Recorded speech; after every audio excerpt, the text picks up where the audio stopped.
একটা আস্ত খাসি, একটা পাত, একটা বিয়ে ভেঙে গেল, আর 24 ঘন্টার মধ্যে আর একটা বিয়ে হয়ে গেল।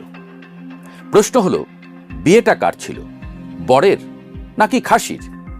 ব্রাহ্মণবাড়িয়ার আখাউড়া উপজেলার তোলাতলা গ্রাম, 17 আগস্ট 2026। বর জুনায়েদ মিয়া, জাপান প্রবাসী। গ্রাম কসবার নিয়ামতপুর। কনে রাশেদা আক্তার। দুপুরে 150 জন বরযাত্রী আসে।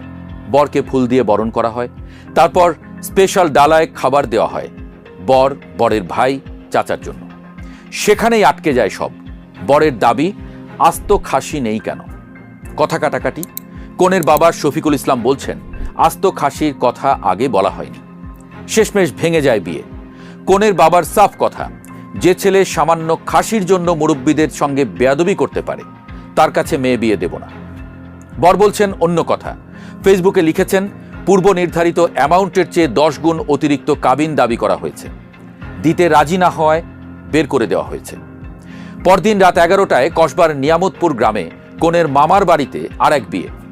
নতুন কনে জান্নাতুল ফেরদৌস আক্তার, সায়দাবাদ সরকারি কলেজের স্নাতক প্রথম বর্ষের ছাত্রী। দেনমোহর 6 লাখ টাকা। বর ফেসবুকে ছবি দিয়ে লিখলেন, আলহামদুলিল্লাহ, সব জল্পনা কল্পনার অবসান। এক রাতে কনে বদলে গেছে। বরের পাতে আস্ত খাসি, আস্ত রান, বড় মাছের মাথা দেওয়া মানে সম্মান। এটা খাবার না, এটা স্ট্যাটাস। কনের পক্ষ প্রমাণ করতে চায়, আমরা তোমাকে ইজ্জত দিয়েছি। বরপক্ষ প্রমাণ করতে চায়, আমরা ইজ্জত পাওয়ার যোগ্য। কিন্তু এই ইজ্জতের দাম কত? একটা গড় বিয়েতে এখন খরচ 5 লাখ থেকে 15 লাখ টাকা। এই টাকা শুধু খাবার না, এর মধ্যে ডেকোরেশন, গোল্ড, উপহার ইত্যাদি। আন্তর্জাতিক খাদ্য নীতি গবেষণা ইনস্টিটিউটের তথ্যানুযায়ী বাংলাদেশের বিয়ের অনুষ্ঠানে অতিরিক্ত খাবারের আয়োজনের অন্তত 15 থেকে 20% অপচয় হয়।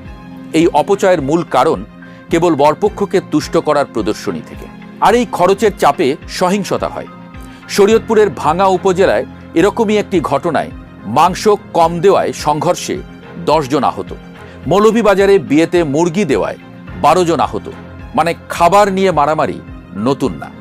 প্রশ্ন হলো, 150 জন মানুষ খেয়ে চলে গেল, শুধু একটা ডালায় আস্ত খাসি নেই বলে একটা মেয়ের বিয়ে ভেঙে যাবে? এটা কি খাবারের রাগ নাকি ক্ষমতার প্রদর্শনী? যদি বরের অভিযোগটা সত্যি হয়, তবে সেটা আরো ভয়ঙ্কর। টাকা। বর বলছেন 10 গুণ বেশি কাবিন চাওয়া হয়েছে। বাংলাদেশে দেনমোহর নিয়ে আইন খুব পরিষ্কার। বিয়ের টিকে থাকুক কিংবা না থাকুক, দেনমোহর দিতে স্বামী বাধ্য। তাই বিয়ের আসরেই কাবিন হয়ে যায় দর কষাকষির বাজার। কনের বাবা ভাবছে মেয়ের সিকিউরিটির জন্য কাবিন বাড়াতে হবে। বর ভাবছে এত টাকা লিখলে ফেঁসে যাব। এটা কি বিয়ে? এটা তো চুক্তি। যেখানে দুই পক্ষই ভয় পাচ্ছে সে ঠকে যাবে। তাহলে বিশ্বাসটা কোথায়? বিয়ে তো বিশ্বাসের সম্পর্ক হওয়ার কথা ছিল। এবার সবচেয়ে জরুরি পয়েন্ট।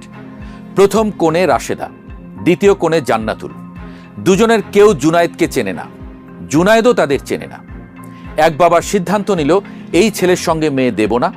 আরেক বাবা মানে মামা তাজুল ইসলাম সরকার সিদ্ধান্ত নিল দেব। মেয়ের মতামত কোথায়? শূন্য। আন্তর্জাতিক মানবাধিকার আইনে বলা হয়েছে, বিয়েতে স্বাধীন ও পূর্ণ মতামত দেওয়ার অধিকার, দাম্পত্য সঙ্গী বেছে নেওয়ার অধিকার সবার আছে। জাতিসংঘ জনসংখ্যা তহবিল UNFPA এর রিপোর্ট অনুযায়ী বাংলাদেশের 47% নারী নিজের বিয়ের সিদ্ধান্ত নিজে নিতে পারেন না। একদিকে বিয়ের আয়োজনের খরচ, আরেকদিকে যৌতুকের বিশাল অঙ্ক। সব মিলিয়ে মেয়ের বিয়ে মানে এখনো বাবার ঘাড়ে একটা অর্থনৈতিক প্রজেক্ট ফেল করলে বাবার লস, তাই বাবাই সিদ্ধান্ত নেয়। রাশেদা জানলই না কেন তার বিয়ে ভাঙল। জান্নাতুল জানলই না কেন 24 ঘন্টার নোটিসে তার বিয়ে হয়ে গেল। একটা খাসির জন্য একটা মেয়ের জীবন থেমে গেল, আর একটা মেয়ের জীবন শুরু হয়ে গেল। তাদের কোনো কন্ট্রোল নেই। শুরুতে বলেছিলাম, বিয়েটা কার ছিল, বরের নাকি খাসির? এখন উত্তরটা পরিষ্কার। বিয়েটা ছিল দুটো পরিবারের ইগোর। একটা আস্ত খাসি ছিল ইগোর প্রতীক। কাবিনের 10 গুণ দাবি ছিল ভয়ের প্রতীক। আর মেয়ে দুটো ছিল সেই ইগো আর ভয়ের মাঝখানে দাঁড়িয়ে থাকা নীরব দর্শক। জুনায়েদ 30 আগস্ট পর্যন্ত ছুটিতে আছে। ছুটি বাড়াবে, নতুন সংসার শুরু করবে। ভিডিওতে দেখা গেছে নতুন বাড়িতে খাসি ছিল, সবাই আনন্দ নিয়ে খেয়েছে। কিন্তু প্রশ্নটা থেকে যায়, যদি কাল আবার খাবারে কিছু কম পড়ে, তাহলে কি আবার বিয়ে ভাঙবে? আর যদি কাল কাবিন নিয়ে আবার সন্দেহ হয়, তাহলে কি বিশ্বাসটা আবার ভাঙবে?